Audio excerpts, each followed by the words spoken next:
Every student does a final year project in their fourth year of study, and it's a really major activity of work. And it can be one of the most rewarding things that a student does in their time at the university. It's really a chance to show all of the technical skills, all of the theoretical skills that they've learnt from textbooks, from coursework, and to apply it to a more general, challenging activity, a project, build something, make something real. So you'll have the opportunity as a second year student to build something that you've designed.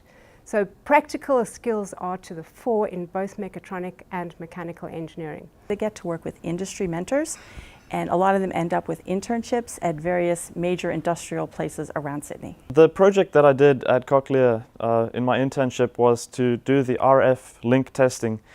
As you know, there's an implant side and an external sound processor side, and they communicate via RF link. And what I had to do was test this link and troubleshoot some of the problems that arise. And the thing is that it's in the current project which Cochlear are thinking about releasing in the next year or two.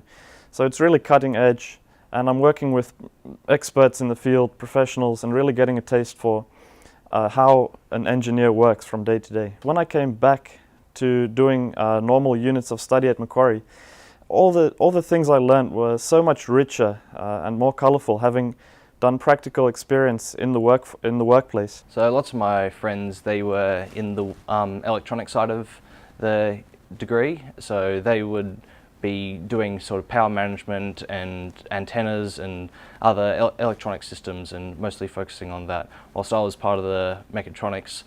Robotics involves a few different disciplines here in the engineering department at Macquarie. It involves the electronics, it involves software, and it involves mechanical engineering.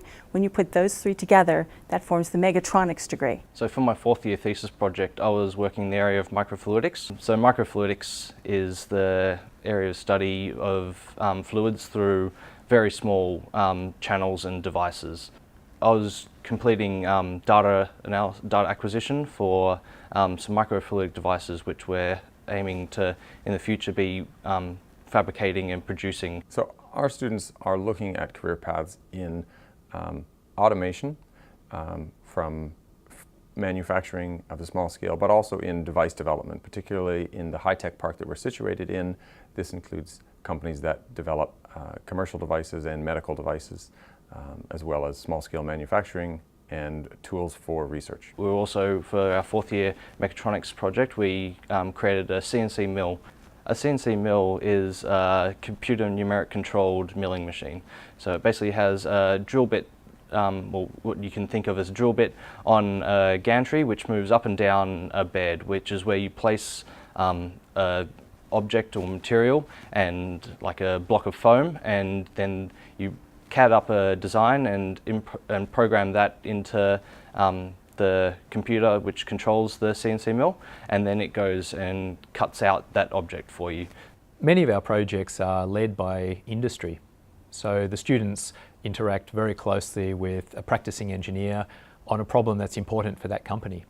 And that can be very rewarding for the student, challenging as well, but it's a really excellent part of our program that we put a lot of emphasis on.